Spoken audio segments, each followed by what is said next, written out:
Chapter 69 to 71. It's been a month since Amon has become a warlord. He was doing his job as a warlord smoothly, while doing a collaboration with Crocodile's organization Under the Table, currently in the north of the Upper Yards Forest. Along with the giant snake Nola, many Skypiean, Birkins, and Shandians were gathered to watch the special training session handled by God himself. It was morning, and the forest was still slightly foggy as droplets of fog were dripping from the wet leaves. The chirping of the south birds was pleasant yet annoying to hear. Most importantly, the chilly atmosphere was hugging them with a strange warmth. In reality, it was Amon who heated up the atmosphere around him, so that people could watch this comfortably and attentively. Today he was going to do something special after all.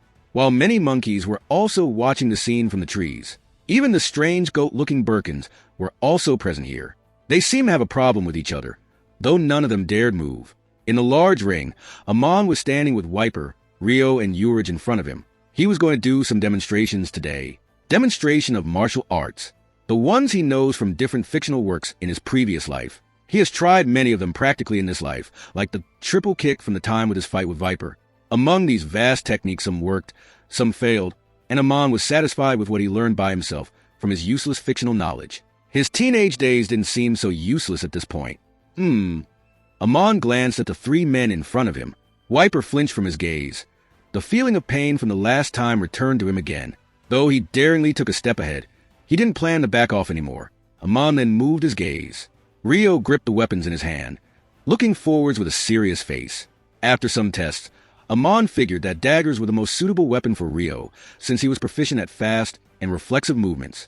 Although Rio was a little hesitant to change weapons so suddenly, he complied with his order nonetheless. Though he was surely seeing the bright results now, making his respect for Amon increase again. Amon then looked at the MVP of today's show. He smiled, looking at the man at the utmost right. The 388 cm, 12 feet 9 inches feet, tall man, the future captain of the fallen monk pirates, the mad monk Urge. He was a high priest as of currently. He was strong too, and in fact, he's physically the strongest Birkin. In an all-out battle, only the archpriestess would be able to beat him using her extraordinary mantra. Though she wasn't the spotlight of today, today was the day of the mad monk himself only. In canon, he was able to flee from Enel, who suddenly gained thunder powers. Urge deemed him as a demon. However, this time, after witnessing Amon's divine judgment on Enel, he had no doubt. Amon was the god he'd been worshipping all his life. Even though Amon said he is just a disciple of said god, Urge believed he is the god. Urge POV, there can only be one god. That's what God means in the first place. It doesn't make sense if there are more than one. I believe all the God who appeared in this world until now were all part of one single being. They were the avatar of the true God. Likewise, the man in front of me is the same. How foolish that Enel was to dare take a bite from the fruit of God, which had the holy soul in it. Now that he's gone, he should beg mercy in the afterlife. I'm sure the benevolent one would forgive even a preach like him. Yes, he's that kind. He let us live even though we acted against his divine existence. He's just as God should be, benevolent yet strict. I'm so happy to be able to serve under him. One thing is clear, like I always did. I will place my life in the line to protect God at all costs. Amitabha, hey Urge. Suddenly, I hear the call of my Lord and Savior, Kami. He even knows of my worthless name. How blessed I feel. Urge, are you listening? Oh, yes. I'm always there for you, my Lord. He smiled at my answer. How graceful. I should be attentive to his words for now. All right, listen. Soon after, Amon explained things to the three, while the crowd also listened attentively. Rio and Wiper are supposed to just look from the sidelines for now, while Amon will use Urge to demonstrate his style. Urge was very happy to help, and currently, he was standing in front of Amon while Rio and Wiper went to two corners of the ring. All right, Urge. I heard you found in our devil fruit a week ago, Amon asked as Urge opened his grinning face. Lord, it's something called karma fruit. It follows the rule of what goes around comes around. I can absorb the shockwave of an attack and use it according to my will, even against the force where the power first generated form. Amon nodded, hearing him. From what he knew, this fruit came bursting in the sky by a knockout stream, and Urge was lucky enough to get the fruit. It can just be a coincidence for Urge to get the same fruit he ate in the canon timeline, however. That might also necessarily not be the case. Amon was still coming up with conspiracy theories, even right now. Was this the doing of Will of the World?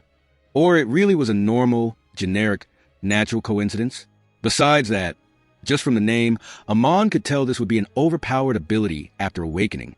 Normally, When finding such a thing, Amon would kill the eater and take the fruit to give it to a loyal subordinate. However, this time around, there was no need for doing so. After all, Urge was loyal enough as he was. I've already gone through this before, let's clear my mind. Amon shook his head, and soon after stretched his body. Amon stood in front of Urge, while Urge kept his eyes closed and not looked down at his lord. So, Urge, you have to try your best to hit me, all right? I will repel the attack in my way. Your goal would be to fly me out of the ring, understood? Urge nodded. He didn't mind hitting Amon, after all. It was an order from himself. Besides, he was invincible, so not that his worthless attacks would hurt him at all. Sensing Amon giving the sign, Urge flowed his strength through his right arm and swung it forward. Phew! It was fast, as it made a wind-penetrating sound. Yet Amon didn't move from his ways. Rather, he moved his head forward and took the attack head-on. Bam! Urge's hand almost broke from the hit. He expected Amon to dodge the attack, but even if he did hit him, he expected his attack to pass through his body. But that wasn't the case. At the last moment, Urge used his devil fruit to absorb the shock. Well, that was weak Urge. Amon smiled as sweat formed on Urge's head. Using Haki, it was possible to make yourself get touched by others even if you have a Logia body. Haki was the cheat of the One Piece world, using which, just like how a person can touch a Logia user using Haki, a Logia user can use it the reverse way as well. Though that doesn't necessarily mean every time he uses armament his intangible effect would vanish. It depends on his desire. Bam!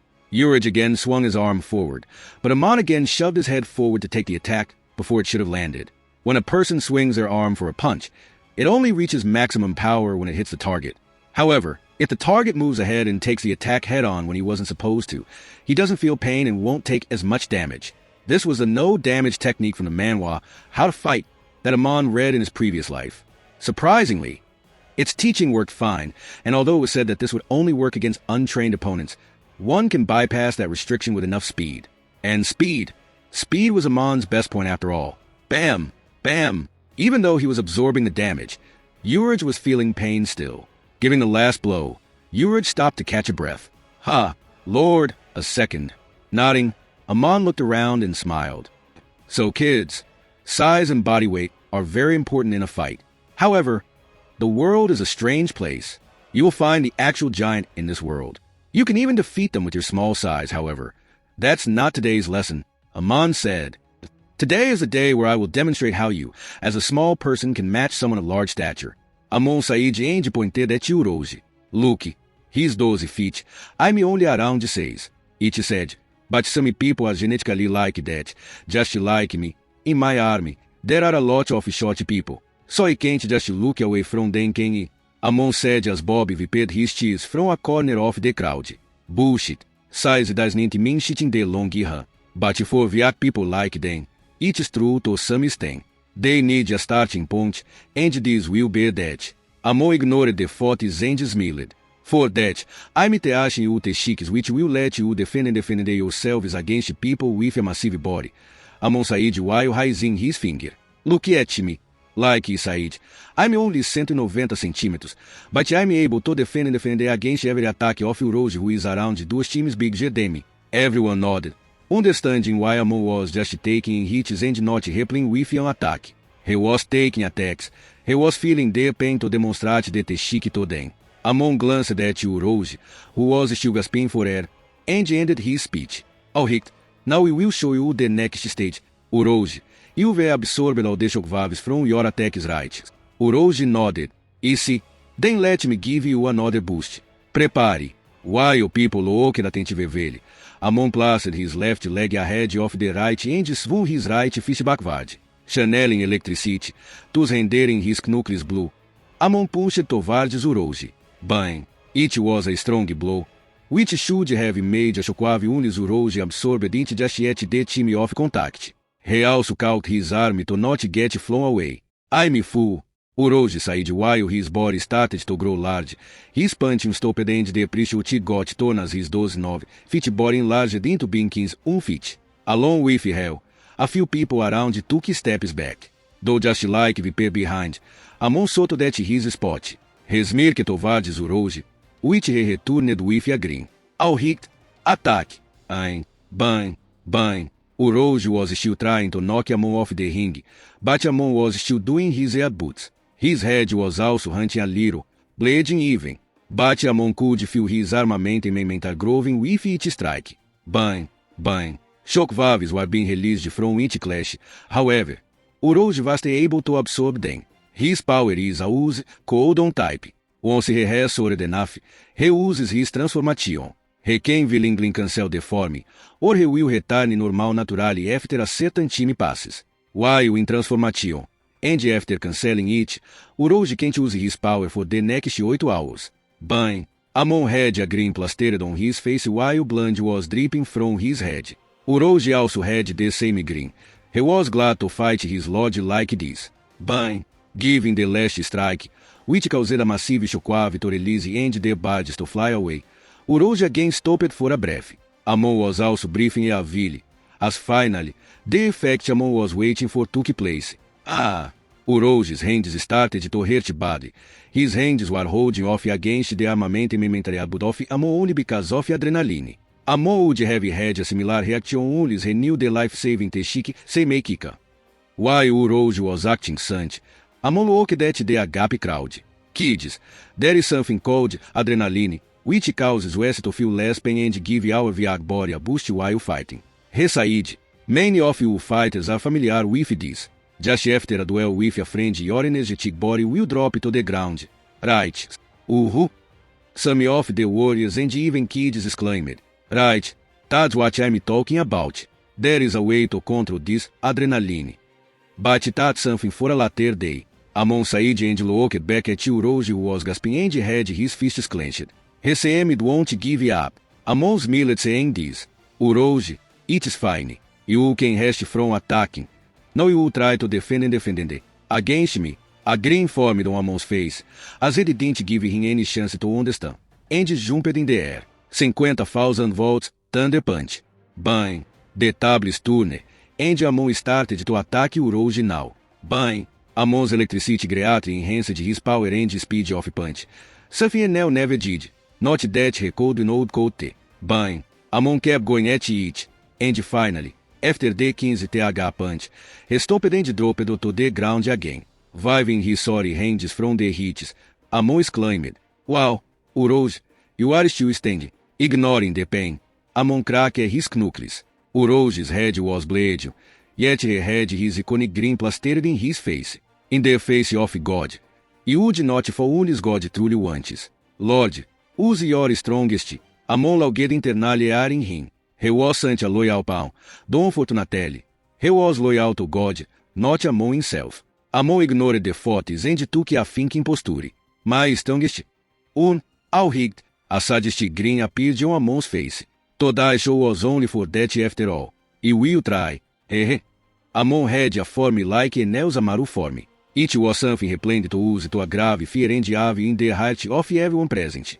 The technique was just the fat belly Amaru do. It was something scary and cool. Amon looked around and then looked up in the sky which was suddenly turning dark. The wind started to blow fast, and the forest became lively with the blowing wind. As if a storm was about to come, the world started to was being generated from the rumbling of clouds. Suddenly, Amon's body started to form a blue as electricity surrounded him. Don't fall back now, Uroge. Thunder God Transformation. In the 2 months of Amon getting Goro no Mi, he almost every day visited Hyjin Island. There, he would soar above the clouds, while trying to absorb the purple getting off that place. However, he could not absorb much. Hatter, it hurt bad when Amon touched those getting. Yes, strangely those lightning streaks hit Amon's body. Amon's body made of lightning was overwhelmed by a higher form of lightning. He got some skin burns and all that, and even the pain he felt was enough to make him reconsider coming back to the Hyjin Island. Luckily, with the help of the medicine of the old woman living on Hyjin Island, Amon's pain was subsided mostly. The woman was strange. She was able to survive on the dangerous island. But since she helped Amon a lot, he didn't hammer the odd nail. She seemed pretty knowledgeable about the lightning as well, so Amon was more than happy. There he made a vibram of a failed technique of Enel, his smart form. Amon now has a perfect version of the Amaru form. In that form, People will mistake Amon as a help of ZZZTT. Impossible. What is this? Is this the power of a God? No. This is God. In front of me. God himself had transformed into a giant. A 20 feet tall, massive, muscular giant. His body has grown large and his muscles were insanely pronounced. His skin was legal blue. But swint stabilized and returned to a normal way. He looks strange, but not in a bad way. His green was radiating electricity through the air. He had loose, white pants on, while his head shirt was torn, and his hair was legal blue with a strange green way. For some reason, he even wore some golden jewelry on his body today. Electricity was flowing through the jewelry, and even around his body. They were making him look more formidable. Imagine here, the power of a god. Is this what it feels like to be in the presence of a higher being? One day, maybe we will achieve power around that level, but now, I am strong enough to serve under this god. While my mind was wandering, God himself looked towards Uroge, who took a step back instinctively. His 15 feet stature was nothing compared to God's 20 feet body. Uroge, prepare to block this with your head. I'll hit, just like you demonstrated until now, and just like you are doing until now. You will try to hit you in the chest, but you will stop it with your head, okay? Everyone's body sharing the strangely saturated voice coming from God. While Uroge stopped in his spot and almost fell on his knees, God moved his hands. This time, it was not his fist, it was one of his paws. Palm of the thunder god. ZZ, his hands were slow. Wait, the world is slow. Before Uroge regained his composure and tried to block God's palm, he flew away as a massive shockwave was released from the heat of thunder and skin. Asterisco Baal, asterisco. BR. A great wind pressure was created. Uroge was flinged 60 kilometers away, into the White Sea, and the ring was destroyed. A giant crater was created at that spot, while many trees around there were broken and flew in all directions. It seems you won't be able to train today. I'm training. That day, there was no more training. It was a day for everyone to bear with their shaky body, the shaking which didn't even let them stand properly. Some lost consciousness, while some fell on their knees. God himself looked down at everyone, his eyes up in the sky. The mystery surrounding his white eyes only made it better. Wait, Uroge is in the sea. Luckily, along with Mon Cricket, a little girl was still there to hand rescue Uroge from the drowning White Sea. Oh, the Amaru transformation of Enel worked very simply. He transformed into a thunderbolt and made that bolt very big, thus becoming a fat belly giant at the size of 20 meters. This didn't need any sort of training. Hatter had just manipulated his elemental body, not his normal logia body. However, that was the case for Amon. Amon didn't turn into his elemental form for this transformation. That was a totally different technique in itself. Amon Hatter manipulates his base logia body, which is not easy at all, even with his control over electricity. Yet, Amon succeeded with the small control over the electricity that came from the fluid, while the control over the body came from Seimei Kika. Seimei Kika is the control over one's body. It doesn't matter if the body is made of electricity or organs. What Amon did was to let electricity flow through his body, and since his body is made of electricity, it mixes with the other electricity and grows in size. This time, he grew around 4x larger than his normal body, standing at 20 feet, 6 meters in size. While he was supposed to have a big, fat belly, it was nullified with Seimei Kika, since rather than simply storing his electricity in his body, he streamed it through his muscles. Thus, instead of having a fat belly, he became a literal legendary Super Saiyan Bros. What Enel did was turn into ligating itself, and increase the size of the side ligating. However, what Amon did was let ligating flow through his body. Those two things are different. So Amon's skin didn't turn blue completely. Only his hair did, which mixed with the air of the forest where strange plants live, turning it green. For now, 6 meters is his limit. Unis reuses the original Amaru which lets him become 20 meters. He needs to train more if he wants to increase the size of the transformation. Currently, Amon was living his shiny dreams, while his people were saying the true power of a god. It was killing 2 birds at one stone, or maybe 3 since Amon was training in the process as well. Currently, the forums only weakness is its large body, resulting in a large area for receiving attacks. But there are ways to nullify this as well. But that's for a later day, at a later time. Amon has two things to do before he will leave for demo. Faz. He needs to visit Alabasta, under the identity of King, God, of the Sky. Days passed, as Amon kept doing his training. Though it was hard to find volunteers again, he had to use Viper to demonstrate more martial arts. Luckily, Viper only had 15 bone fractures this time. Amon, on the other hand, was coming up with new ways to use his powers while observing the making of his new vehicle. It was small, just a motor bike, but it is a Vezomi. It is not complete yet, but it will be soon enough.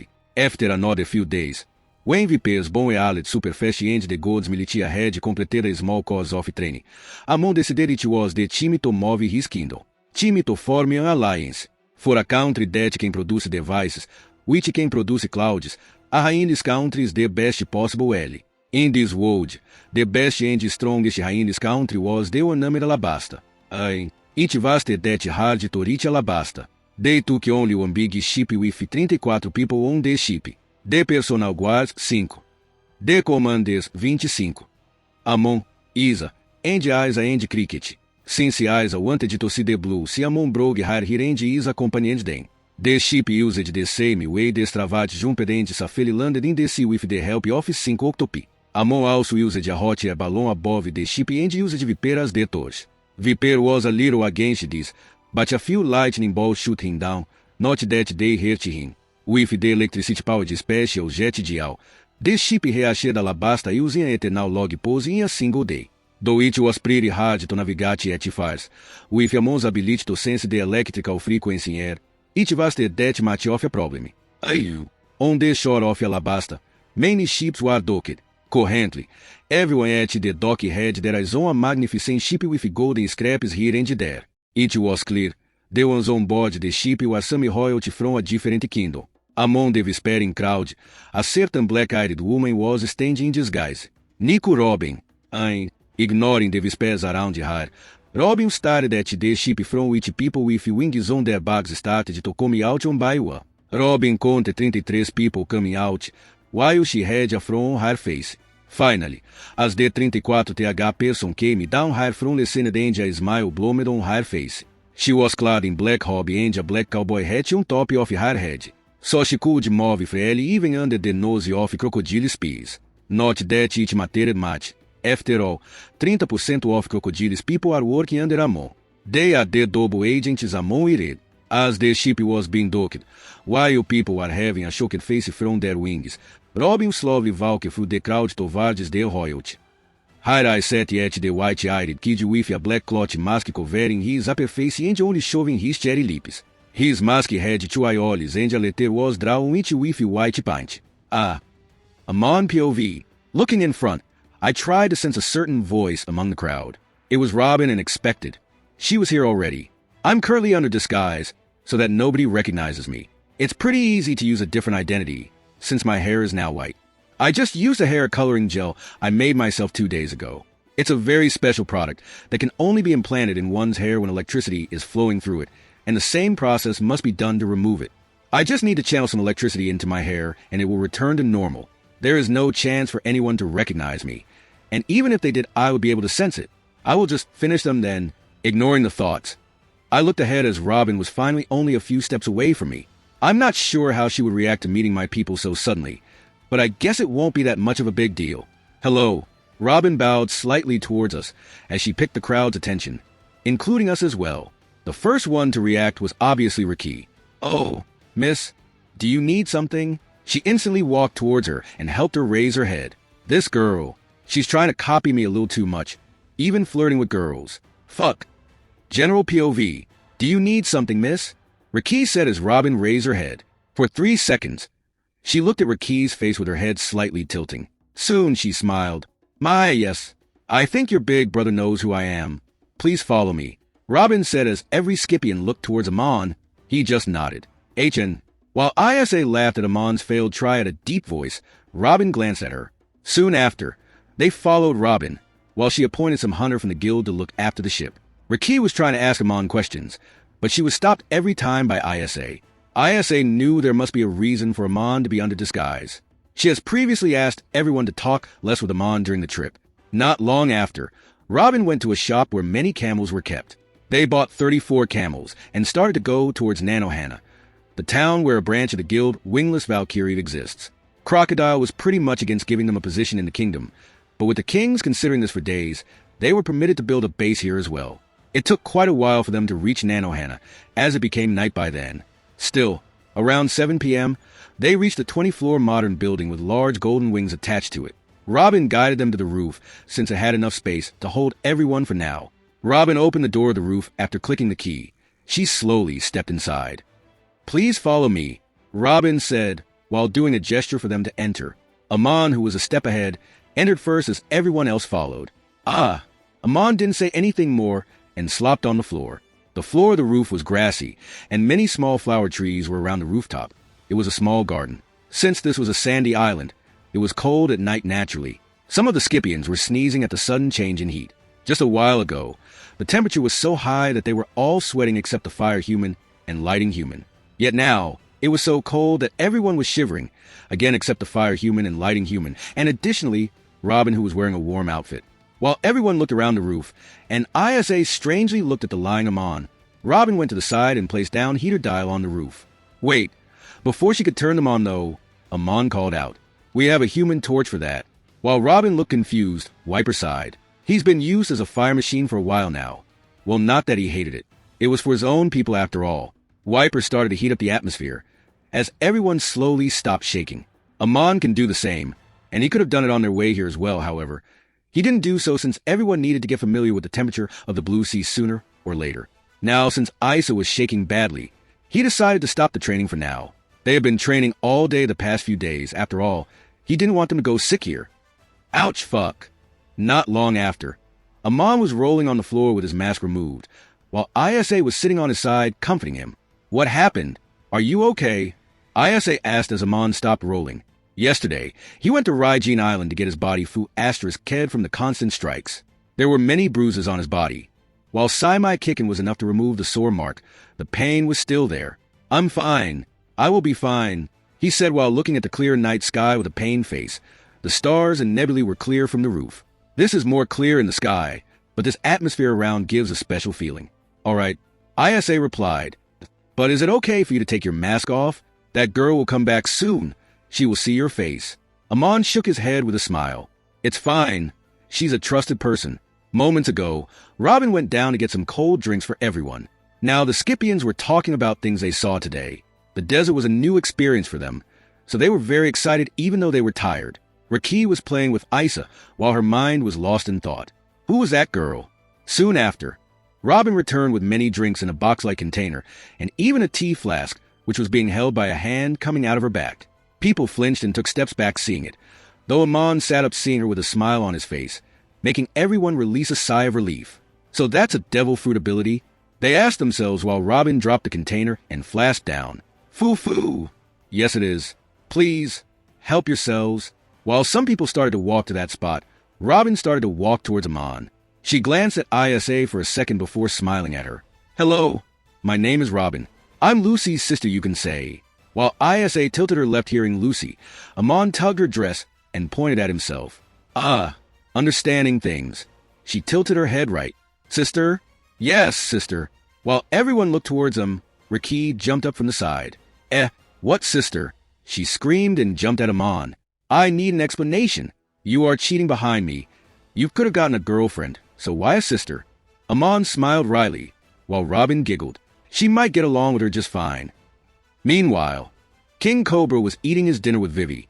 They were sitting at the large royal dining table, while eating many luxurious foods. Nom nom nom nom. Vivi was eating loudly like a barbarian. What a sight. Cobra sighed seeing this. His daughter was pretty strange for a princess. He expected a very cute daughter when his wife got pregnant. Not that he didn't get a cute daughter. The problem was that she grew into a tomboy. Around 2 years ago, she was kidnapped as well. Just while Cobra was about to release another sigh, Vivi's voice flowed. "Hey, father. I heard guests are coming." She asked as Cobra stopped to sigh and rather went into deep thought. "Yes, They are from a kingdom named Skypea. I don't have any more details than this. Oh, mystery. While the 8-year-old Vivi was acting childish, Cobra was contemplating things. Although I accepted to meet the people of the Skypea kingdom upon the words of Warlord Lucifer, I'm not sure how things will move forward. He said they are from an island in the sky. I don't even understand why he jokes with me. A king all the time. Sighing, Cobra shook his head. Anyway, let's see what happens tomorrow. I will just act friendly since they were recommended by a warlord. Also since they are the originator of these handy dials. Under Vivi's constant questions filled with curiosity, Cobra finished eating and went to his room, 2 maids following after him with their heads down. On the other hand, Crocodile has received the news about the arrival of people with wings. It didn't take him long to make conspiracy theories. Lines like this were lingering in his mind. Are they Lucifer's relatives? So, does that mean his wings are real? If so, maybe I should take them hostage? But he wasn't sure where they were currently. It was very hard for his spies to have kept following them through the desert. Crocodile decided to send someone there to look at things. A little blonde girl at her age won't get questioned by people, let alone suspect her. According to his knowledge, Lucifer and Miss All Sunday aren't aware of this girl's existence in Baroque works, since she only joined the group recently.